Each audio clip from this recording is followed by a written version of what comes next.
How bad is crime, you ask? Well, consider, let's go back about 50 or 60 years, maybe the 1950s. A person's handshake was their agreement with honor, and you'd hear from your parents, your grandparents, that it was never broken. If you would have had your car, somebody rifle through your car when you were sleeping in the 1950s, would have been police would have came out. They were probably dusted for fingerprints. They would have, the neighborhood would be on call, on alert. What would happen if that happens now? Absolutely nothing. Probably blame yourself for not locking your car. Now let's go a little bit further. What if your car was broken into? Now, you went to sleep, you wake up, it's got a broken window, nothing of value was taken. Would you even call the police? Is it worth it? You probably wouldn't, but if you did, would an officer come out? No. They would do a phone report, and the phone report would be specifically for your insurance. It would never be investigated. There are so many crimes like that these days, where the officers will not even investigate. It will not even, the reports will go into a dead bin pile, and your address will be on the record as being a victim on this day and what happened, and that's it.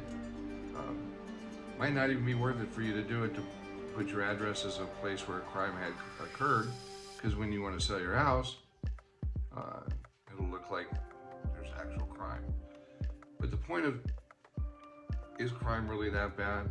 The only crime that can't really be covered up is murder.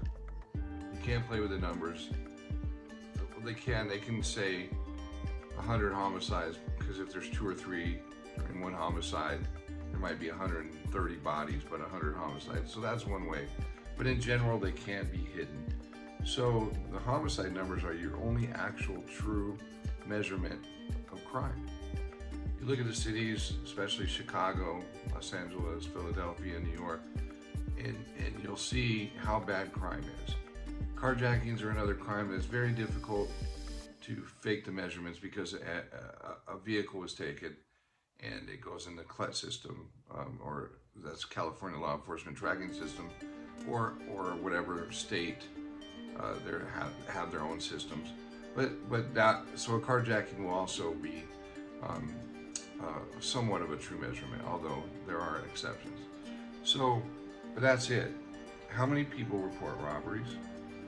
Maybe if you're in a really nice area, you live in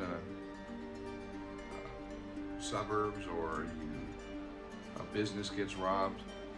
But if you're in the ghetto or a sketchy area, they don't get reported. I mean, it's crazy what does not get reported now. Fraud. How many people have been victims of fraud? You don't report it. Or if you do try to report it, the police department doesn't care. Or what about internet fraud? What about when your grandma, loses $1,200 to some guy that just coaxed her into giving her a social security number, or the guy that charged your grandma too much to do the roof, maybe 10 times the amount he should have, and she wrote a check. All these things are crimes that will never be investigated. So it's really, our country is in a sad state of affairs. And I've asked many, many older people, when did it start? When did we jump on that slippery slope of having no honor in this country? And they can't pinpoint it. I can't pinpoint it. I don't know if you can pinpoint it. But somehow here we are. And people can walk into a drugstore, grocery store, fill their bags up with $800 of merchandise, and as long as it doesn't go over $1,000, they're not going to be stopped. And if they are stopped, then force would probably be used, and then they'd get some shyster lawyer, and they'd sue the company, and they'd make money. Everything is backwards, and what do we do about it? We don't have the answer. I mean, we could enforce the rules, which we should. We could put people in jail, which we should. But I think we're way past that. I think that there's a new understanding that being a victim is just part of being an American.